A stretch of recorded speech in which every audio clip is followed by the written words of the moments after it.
오늘은 눈물이 있는 날인 것 같아요. 눈물. 눈과 그리고 눈이 녹아서 물이 있는 우리 옆 사람하고 인사합시다. 이런 날도 있습니다. 그렇죠? 이런 날도 있어요. 왜 그런가 봤더니 오늘 제가 잘 몰랐는데 하나님 이 마태복음 5장 45절도 비를 내린다 그러고 또 우리 찬송가 487장도 비 오는 날도 있고 그렇죠? 눈 오는 날도 있고 그래서 이게 오늘 말씀하고 딱 맞는 날인 것 같아요. 은혜 받으시기 바랍니다. 오늘은 하나님의 성품 가운데 우리가 자주 놓치는 부분에 대해서 나누려고 합니다. 하나님의 성품이 여러 가지가 있죠. 우리가 믿는 하나님은 어떤 하나님일까? 그런데 우리가 너무 자주 놓치는 하나님의 성품이 있습니다. 천문학자이신 켈퍼라고 하는 학자가 이제 천체경, 즉 천체망원경을 통해서 이제 우주에 있는 별들 그리고 많은 우주를 이제 볼 때마다 어떻게 이렇게 많은 별들이 있고 어떻게 이 태양을 중심으로 해서 정확한 궤도로 이 별들이 이렇게 움직일까? 그리고 이 태양계에 있는 행성들도 그 빠른 속도로 도는데 창조 이래로 한 번도 충돌 사고가 없고 정확하게 운행하나. 그래서 하나님의 능력에 감탄하지 않을 수 없었어요. 그래서 그가 어느 날 태양을 중심으로 해서 여러 위성이 궤도를 따라 도는 이 태양계의 모형을 이렇게 실물로 만들었는데 마침 불신 친구가 이 켈트시를 찾아왔습니다. 그리고 그거를 보더니 야, 이거 진짜 아름답게 만들었는데 이거 누가 만들었느냐고 묻는 거예요. 그랬더니 이 켈퍼시가 하는 얘기가 이거 아무도 안 만들었다고. 이거 스스로 이렇게 된 거라고. 그랬더니 이 친구가 보면서 아니 무슨 농담을 그렇게 하느냐고. 이게 스스로 이렇게 되다니. 아니 그러지 말고 이거 누가 만들었는지 좀 가르쳐 달라고. 그랬더니 켈퍼시가 그때 이렇게 이야기를 했다 그래요. 친구요, 하찮은 장난감도 스스로 되지 않거든 하물며 창조 이래로 한 번도 충돌 없이 정확하게 도는 저 오묘한 천체들을 만드신 분을 자네는 모르겠나? 창조의 위대한 능력과 운행의 위대한 손을 믿지 못하는 자네를 위해서도 하나님은 자네를 위해서도 사랑을 베풀고 있다네. 그렇게 이야기를 했대요. 여러분 무슨 말입니까? 이처럼 하나님은 크고 위대한 분이라는 것이죠. 하나님은 크고 위대하세요. 여러분 우리가 종종 놓치고 있는 하나님의 성품 가운데 하나는 바로 뭐냐? 한번 따라합시다. 크신 하나님. 하나님은 크시다는 거예요. 예. 이 맥스 루케이도가 수많은 베스트셀러를 썼는데 그 중에 하나가 형통한 날의 은혜라고 하는 책이에요. 근데 그 책에서 이런 제목으로 하나님을 높이는 글을 보았습니다. 하나님은 얼마나 크신 분입니까? 라고 하는 글이에요. 하나님은 얼마나 크신 분입니까? 이런 질문을 던지면서 크신 하나님을 이 맥스 루케이도가 이렇게 표현을 했어요. 잘 한번 들어보세요. 자연은 하나님의 작업장입니다. 하늘은 그분의 이력서입니다. 우주는 그분의 명함입니다. 하나님이 누구인지 알고 싶습니까? 그분이 하신 일들을 보십시오. 그분의 능력을 알고 싶습니까? 그분의 창조물들을 보십시오. 그분의 심이 궁금합니까? 그분의 집을 방문해 보십시오. 주소는 하늘시 별마을 10억 번지입니다. 그분은 죄의 대기에 오염되지 않고 인간사에 매이지 않으며 육체의 피곤함에 속해 있지 않으십니다. 우리를 통제하는 것이 그분을 통제하지 못합니다. 우리를 괴롭히는 것들이 그분을 괴롭히지 못합니다. 우리를 피곤케 하는 것들이 그분을 피곤하게 하지 못합니다. 독수리가 교통에 막히는 법이 있습니까? 그렇지 않습니다. 위로 날아오르면 그뿐입니다. 고래가 태풍 때문에 불안해합니까? 물론 그렇지 않습니다. 바다 밑으로 들어가면 그만입니다. 사자가 길을 막고 서 있는 쥐 때문에 당황합니까? 그렇지 않습니다. 쥐를 아랑곳하지 않고 넘어가면 됩니다. 하나님께서는 이보다 훨씬 더 높이 치솟아 오르고 깊이 잠기며 이 세상의 어려움들을 넘으실 수 있습니다.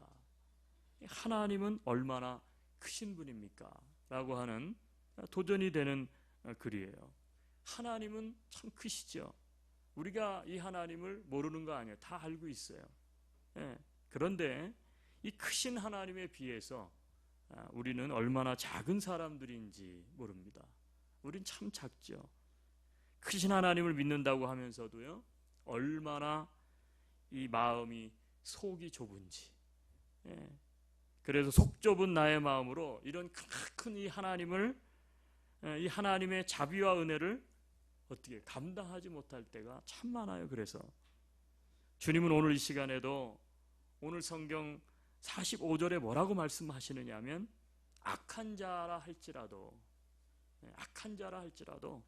하나님은 그에게 햇빛을 비추고, 악한 자라 할지라도 선인과 악인 모두에게 하나님은요 햇빛을 비추고 비를 공히 내리신다는 거예요.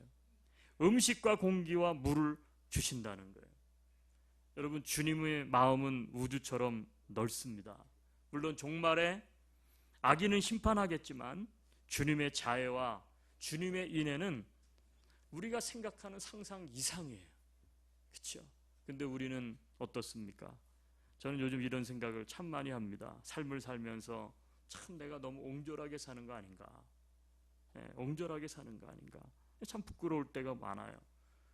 이해하지 못할 사람들 때문에 힘들어하고 있는 모습, 인내하지 못했던 모습, 더 배려하지 못하고 있는 모습. 우리는 언제부턴가 자꾸 이렇게 어떻게 따지기를 좋아하죠. 이렇게 따져요. 그래서 그가 나에게 한 만큼.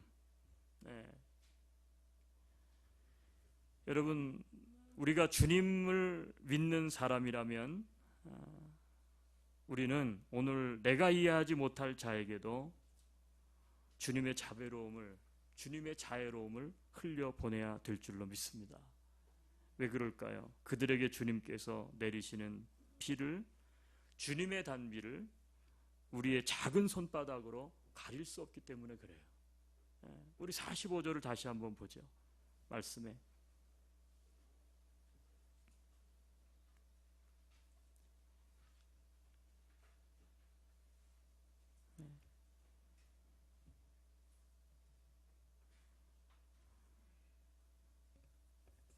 43절과 44절을 보고 그리고 45절을 읽겠습니다. 43절, 또 내 이웃을 사랑하고 내 원수를 미워라 하였다는 것을 너희가 들었으나 나는 너희에게 이르노니 너희 원수를 사랑하며 너희를 박해하는 자를 위하여 기도하라. 45절,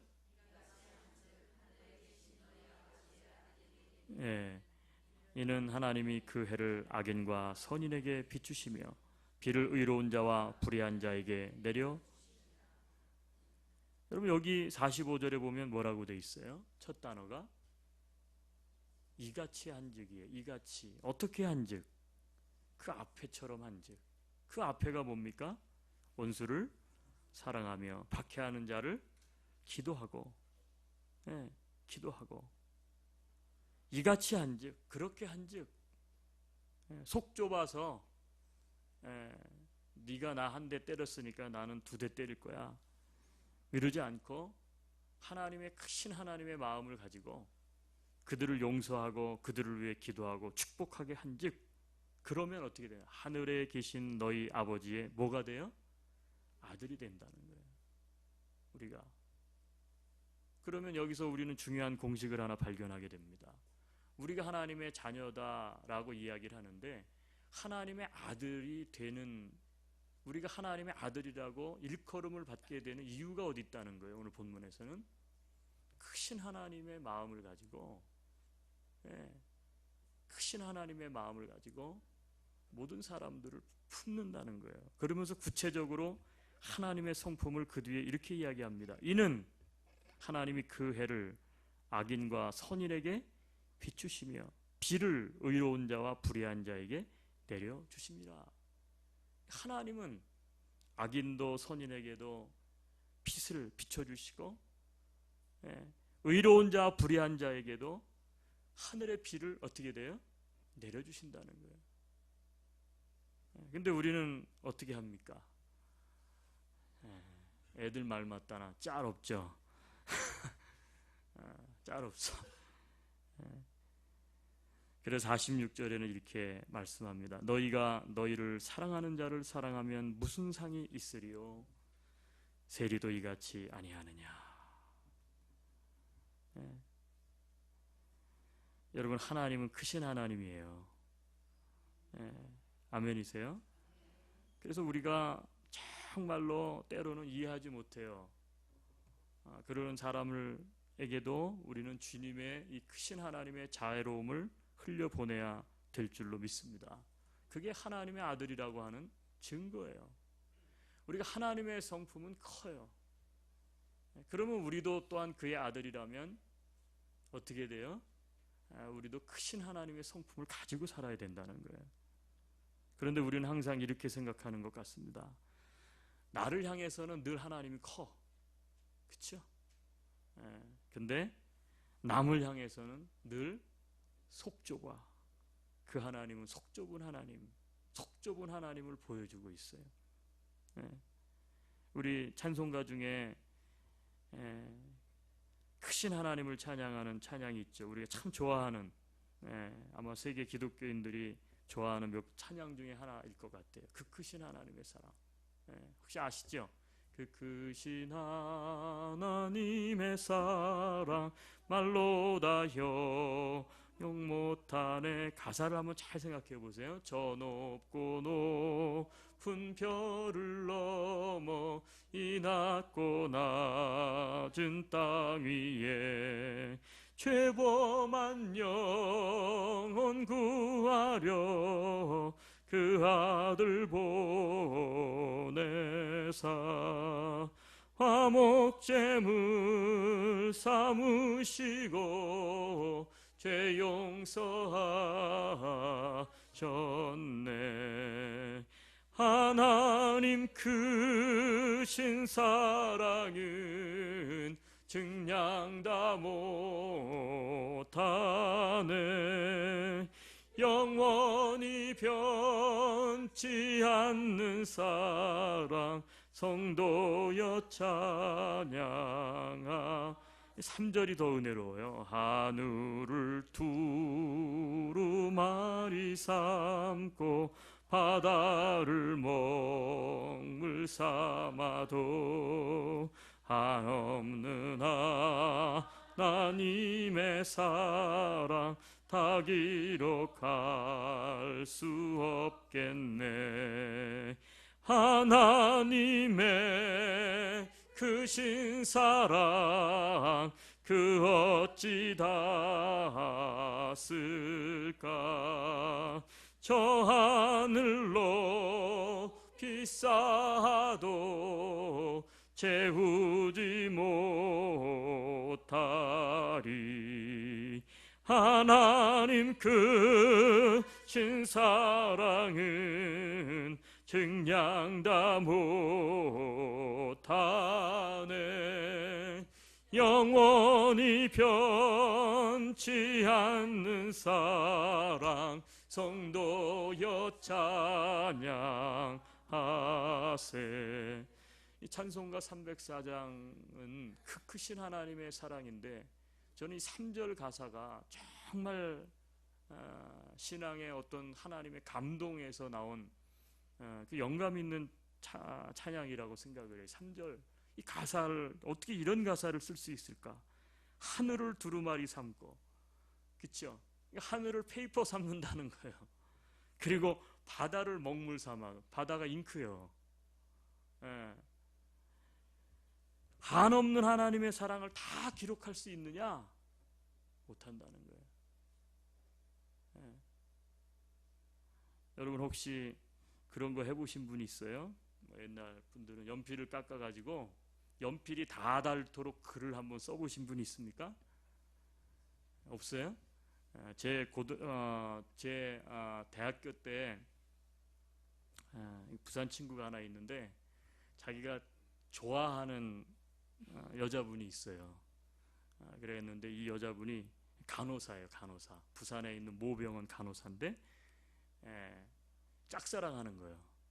그래가지고 어떻게 하면 이 여인에게 내 마음을 전할까? 이래가지고 이분이 이제 연애 편지를 쓰는 거예요. 연애 편지를. 근데 얼마나 많이 썼느냐? 볼펜 한 자루를 다 다를 때까지. 그 펜은 자기가 좋아하는 이 사람에게 연애 편지 할 때만 이제 쓰는 펜이에요. 그래서 목표가 그거였대요. 이 볼펜으로 내가 글을 계속 러브레터를 보내서 그런데도 끝까지 이 닳도록 나에게 반응을 안 하면 이 사람은 내 짝이 아니구나 이렇게 생각을 하고 이제 포기하겠다 이렇게 해놓고는 글을 쓰는 거예요. 뭐 하루에도 몇 통씩 뭐 글을 쓰는 거죠. 그랬는데 계속 보내도 답변이 없더래요. 그래가지고 이제 포기하려고 했는데 그래도 처음에 시작을 할 때 이 볼펜을 다 닳도록 내가 한번 도전해 보겠다 이래가지고 이 경상도 분들은 이 갱상도 분들은 그런 게 있더라고요. 막 도전하는 그런 게 있는 것 같아. 그래가지고 했는데 결국은 그 사모님이 감동을 못 받았어요. 그렇게 보냈는데 그래갖고 내가 도대체 연애 편지를 어떻게 쓰는지 한 번만 보여주라 그랬더니 뭐 내용이 항상 똑같아. 내용이 항상 비슷한 얘기, 스토리가 다 거기인데 다 이런 거예요. 나는 당신을 진짜 좋아합니다, 사랑합니다, 뭐 다 그게 그 얘기예요. 다 그런 얘기라. 그래서 제가요, 다른 건 못해도 코칭은 좀 하잖아요. 그래가지고 제가 그 코칭을 해줬어요. 그거를 그렇게 물론 그게 감동을 받을 수 있지만 그렇게 쓰지 말아라. 네, 그랬어요. 그래가지고 그럼 어떻게 쓰느냐 그래가지고 내가 이 볼펜 한 자루를 지금 이렇게 다 닳도록 당신을 위해서 편지를 쓰고 있다. 이거를 얘기하라 그랬어요. 제가 이거를 얘기하라고. 그래야 어느 정도 이 사람이 진짜 사랑을 한다고 말로만 하는 건데 뭔가 표현이 되잖아요. 표현이. 그래서 그 정도로 내가 사랑하는데 이제 곧 이제 잉크가 얼마 남지 않았습니다. 그럼 이 마지막 편지가 될 수도 있습니다. 오늘이. 그래서 이거 마지막 편지 되고도 당신이 나한테 관심을 보이지 않으면 저는 깨끗이 당신을 잊어버리겠습니다. 짝사랑으로 내 가슴에 품겠습니다. 이렇게 쓰라 그랬어요. 그랬더니 그걸 어떻게 쓰냐고. 그래 써보라고 쓰라고 그랬어요. 썼을까요 안 썼을까요? 썼어요. 지금 잘 살아요. 잘 살아요. 잘 살아. 물론 사모님이 3살 연상이에요. 근데도 너무너무 잘 살아요. 지금 선교사님으로 지금 어느 나라에, 이거 나중에 혹시 알게 될까봐 어느 나라에 가가지고 지금 아주 목숨 걸고 선교 활동을 하시는데 사모님하고 얼마나 잘하는지 몰라요. 여러분 이게 3절이 너무 은혜가 되네. 하늘을 두루마리 삼고 바다를 먹물 삼아도 한없는 하나님의 사랑 다 기록할 수 없겠네. 하나님의 크신 사랑을 어찌 다 쓸까. 저 하늘 높이 쌓아도 채우지 못한다. 여러분 혹시 하나님의 사랑에 대해서 얼마나 표현해 보셨습니까? 얼마나 표현해 보셨어요? 여러분 하나님의 크신 사랑은 헤아릴 수가 없어요. 헤아릴 수가 없어요. 하나님의 크신 사랑은 측량다 못하네. 영원히 변치 않는 사랑 성도여 찬양하세요. 여러분 이 고백이 저와 여러분에게 있게 되기를 바랍니다. 하나님의 사랑, 그 크신 사랑이 아니었다면, 만약에 하나님이 크신 하나님이 아니었다면 우리 중에 많은 사람들은 하나님 앞에 나올 수 없었을 거예요. 근데 하나님은 선인에게 악인에게도 비를 내려주시는 거예요. 여러분 신약 성경에 보면 누가복음에 탕자의 이야기가 있습니다. 제가 자주 이 말씀을 드리고 또 드리고 하는데 이 말씀은 참 읽을 때마다 그 맛이 새로워요. 집안에 둘째 아들이 그렇죠? 아버지 슬하에서 살아가는 게 늘 부자연스러운 거예요. 독립하고 싶어. 그래서 아버지 앞에 떼를 씁니다. 그래서 자기에게 돌아올 유산을 받아서 먼 곳으로 갑니다. 자유를 만끽하면서 즐기며 살았습니다. 그가 추구하는 자유란 육체의 욕망을 따라 사는 거였어요. 좋은 자유를 추구하는 게 아니라 육체의 즐거움과 쾌락을 추구하기 위한 자유였어요. 잘못된 것이었죠. 그 잘못된 자유지만 그 자유를 찾아서 매일 즐기면서 사는 거예요. 방탕하게 사는 거예요. 얼마 후에 가진 재산 다 탕진하고 맙니다. 거지가 됩니다. 남의 집에 돼지를 치면서 돼지 먹이인 쥐염 열매를 먹으면서 살아갑니다. 근데 그나마 흉년이 들어버렸어요. 돼지에게 주는 쥐염 열매조차 먹을 수가 없게 됐어요. 이제 굶어 죽을 수밖에 없는 딱한 처지가 된 거 아니에요? 이 아들은 비로소 그때 깨달았어요. 야, 이거 내가 잘못했구나. 자신의 행동을 후회했어요. 지난날 아버지 스라에서 살 때가 가장 행복한 때였는데 그걸 뒤늦게 깨달은 거예요. 그는 부끄러움을 무릅쓰고 다시 아버지 집으로 돌아옵니다. 근데 아버지가 자기를 팽개칠 줄 알았어요. 근데 아버지가 이 아들을 어떻게 맞이해 주셨는지 아세요? 목욕을 시키고 비단 옷을 입히고 손에 금가락지를 끼우고 돌아온 아들을 위해서 잔치까지 베푸시는 거예요. 이 아버지는 버릇이 없잖아요. 이 아들이 쓸모없잖아. 이 아들이 인생과 가정에는 도움이 하나도 되는 게 없어. 거기다가 방탕스럽기까지 한 이 아들 아닙니까? 이 둘째 아들. 근데 이 아버지는 이 아들을 큰 가슴으로 품어주는 거예요. 여러분, 그분이 오늘 성경에는 그분이 우리가 믿는 하나님이시라는 거예요. 여러분, 하나님은 얼마나 크신지, 그렇죠? 얼마나 크신지. 예. 여러분, 우리가 하나님의 가장 그 크신 성품을 보여주는 이 용서, 용서를 우리는 잃어버린 것은 아닌지. 어떤 미국 사람이 프랑스에 관광을 갔습니다. 파리에 있는 어느 골동품 가게에 들러서 추억이 남길 만한 어떤 것을 하나 남기고 싶어서 골동품 가게에 이렇게 들어가서 보고 있는데 진열장에 보니까 진주 목걸이 하나가 눈에 띄는 거예요. 근데 보니까 너무너무 오래됐고 그리고 색깔도 바래가지고 별로 상품의 가치가 없어 보여요. 그래서 다른 것은 별로, 그래서 좀 자기 생각에는 저게 좀 비싸 보여요.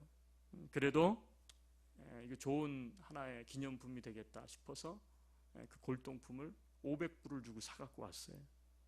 그리고 이제 집에 와가지고 보석 상자에 놔두고 이제 잊고 지냈는데 어느 날 돈이 좀 떨어졌어요. 그래가지고 돈이 캐시가 좀 필요한데, 그래서 여러 가지 보석이 이렇게 있는데 보니까 여러분도 아시겠지만 나에게 소중하고 좋은 거는 팔지 못하잖아요. 근데 보니까 그때 그거 내가 한 500불 주고 사온 게 거기에 있는 거예요. 이거 갖다가 내가 팔아야 되겠다. 그리고 동네 보석 가게에 갔습니다.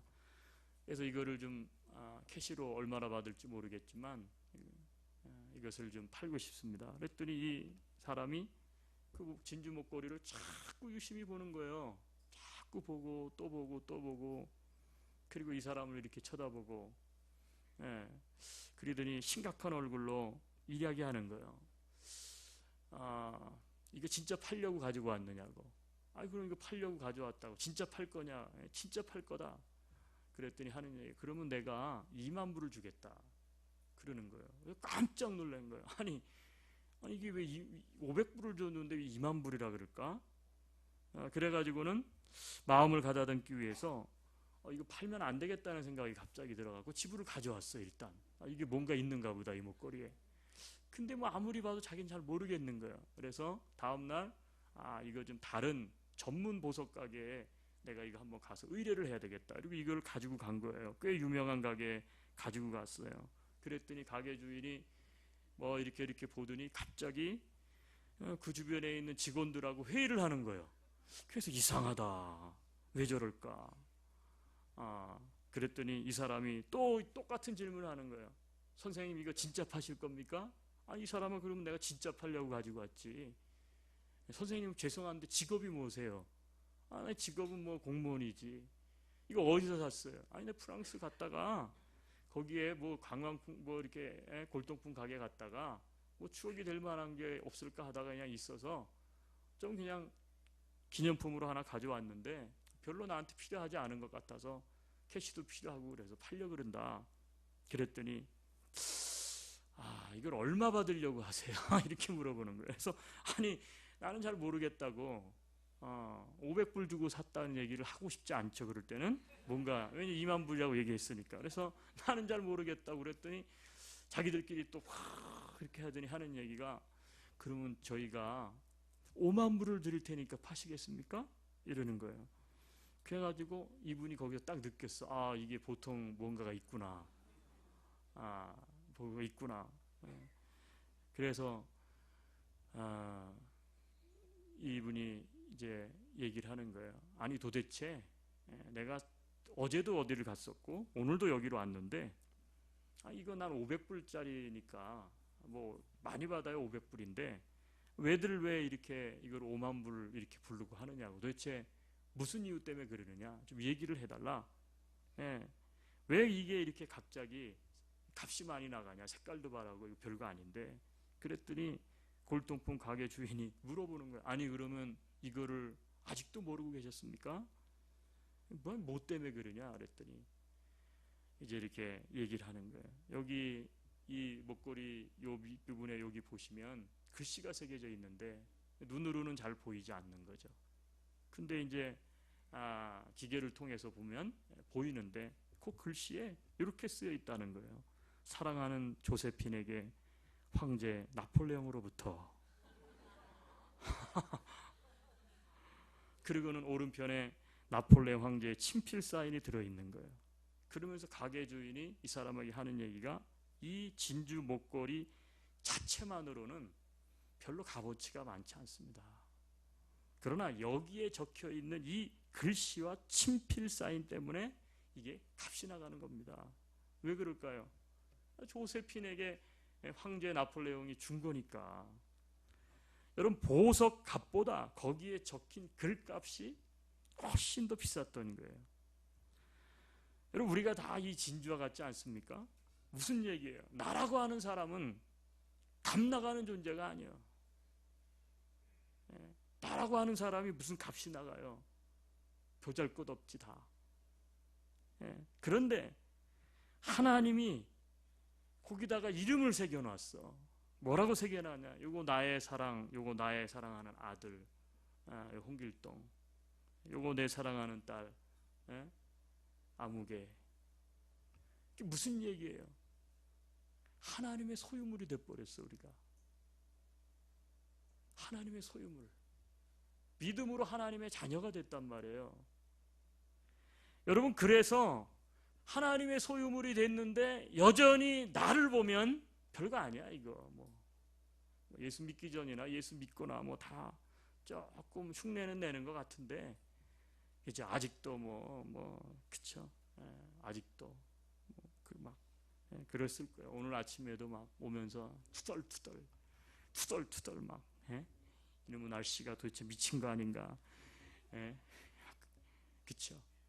그리고 이 눈물, 눈이 물이 돼가지고 그냥 팍 튀기고 가는 차 보니까 저걸 쫓아가서 그냥 해줄까 그냥 막 별것도 아닌 일인데 그냥 막 여전히 속 좁아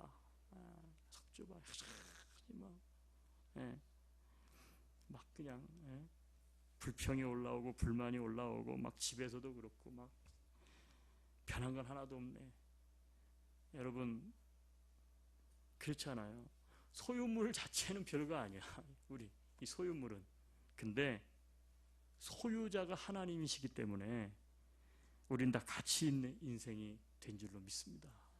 그렇지 않아요? 소유물은 별거 아니에요. 우리가. 근데 소유물 거기다가 하나님이 딱 생명책에 기록을 해놨단 말이에요. 요거 내 아들이다. 요거 아무개는. 소유자가 하나님이시기 때문에 우리가 가치 있는 인생이 된 거예요. 여러분 하나님이 어떻게 그렇게 하셨습니까? 하나님의 어떤 성품이 우리를 그렇게 하셨습니까? 하나님의 크신 하나님의 성품이. 하나님이 만약에 일일이 셌다 그러면 아무도 우리는 그 기준에 합격할 수 있는 사람이 있어요, 없어요? 없어요. 우리 방식대로 셈을 하고 넌 이래서 안 돼, 너는 저래서 안 돼, 예? 이렇게 했다면 여러분 우리는 아무도, 예? 하나님도 만약에 우리에게 그렇게 하셨다면 아무도 우리는 하나님의 소유물이 될 수가 없어요. 근데 하나님께서, 크신 하나님께서 그 아들 예수 그리스도의 보혈로 우리를 덮어버렸어요. 덮어버렸어요. 우리를 보는 게 아니라 예수 그리스도를 보시고, 예, 그리고는 어떻게 해요? 이거 내 소유물. 예. 여러분 어떻게 우리가 하나님의 자녀가 되었습니까? 하나님의 크신 사랑 때문에 우리는 하나님의 자녀가 된 줄로 믿습니다. 예. 그러니까 우리도 어떻게 살아야 돼요? 아, 나도 그런데 뭐. 우리가 다른 사람을 향해서도 어떻게 해야 돼요? 가슴을 확 열고, 예, 해야죠. 가슴을 확 열고 해야죠. 예. 요즘 텔레비전 보면 뭐 그런 거 있죠? 퀴즈인데 서로 맞추는 거 있어요. 맞추는 거. 이 사람이 설명을 하면, 몸이나 말로 설명을 하면 글자를 보여주고, 그러면 서로 보고서 그거를 막 설명하면 어떻게 돼요? 맞추는 거예요. 이 1분 안에 몇 개를 맞추느냐. 이거 많이 해보셨죠? 예, 그래서 뭐 따릉따릉따릉 이러면 어떻게 해요? 안 해보셨나? 제가 하는 거예요. 따릉따릉따릉. 예, 전화기나 자전거 둘 중에 하나겠죠? 예, 뭐 이런 거 있죠. 1분에 몇 개 맞추느냐. 대중교통으로 타는 거, 예, 버스 뭐 이런 거 있어요. 할아버지 할머니가 나온 거예요. 대회 기대하세요. 그래서 이제 할아버지 할머니가, 이제 할아버지가 질문하고 할머니가 대답을 하는 순서가 됐는데, 아유 너무 어려운 단어가 나왔어. 천생연분. 예, 이게 설명할 수가 없잖아. 할아버지가 이걸 어떻게 설명해야 되나 막 하다가, 당신하고 나 사이를 뭐라 그러지? 예, 그랬더니, 예, 뭐라 그랬을까요? 예? 뭐라고요? 원수라 그랬어. 근데 이게 내자여야 되잖아요. 그래서 할아버지가 다시 어떻게 했어요? 아니, 네 글자로. 그랬더니 어떻게 했어요? 이게 천생연분이어야 되는데 정반대의 대답이 나왔죠. 평생원수. 이렇게 된 거야. 평생원수. 예? 평생원수.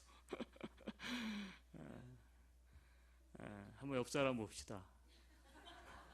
이렇게 한번 해보세요. 평생원수가 어디 있어?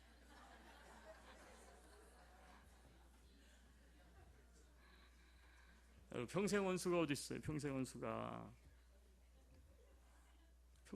어디 있습니까?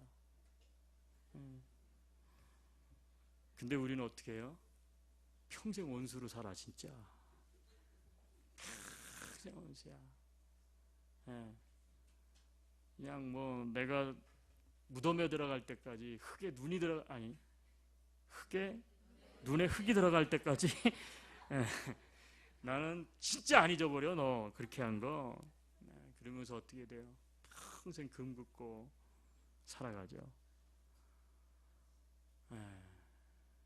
하나님을 향해서 우리 인간이 한 거를 생각하면 평생 원수지. 어떻게 하나님이 우리 인간을 받아들여요? 근데 하나님은 크신 하나님이야.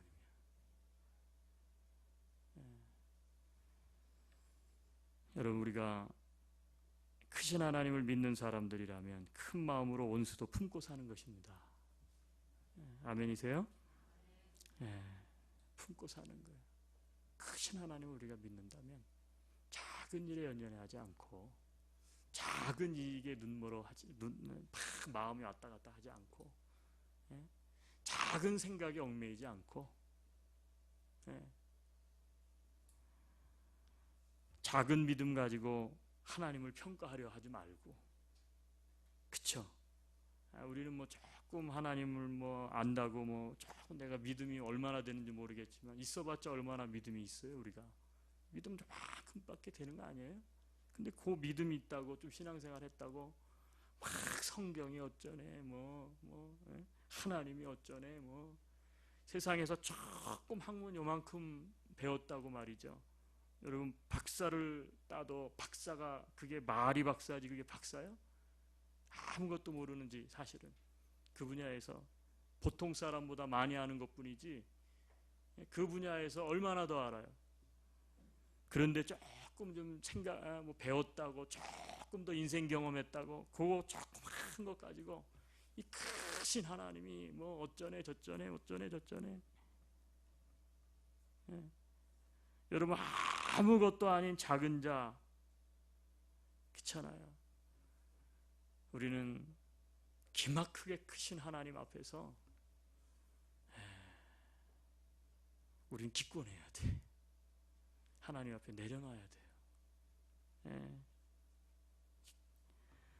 우리 모두가 크신 하나님을 가슴에 품고 살아가는 저와 여러분 될 수 있기를 주님의 이름으로 권면합니다. 우리 한 1분간만 말씀 붙잡고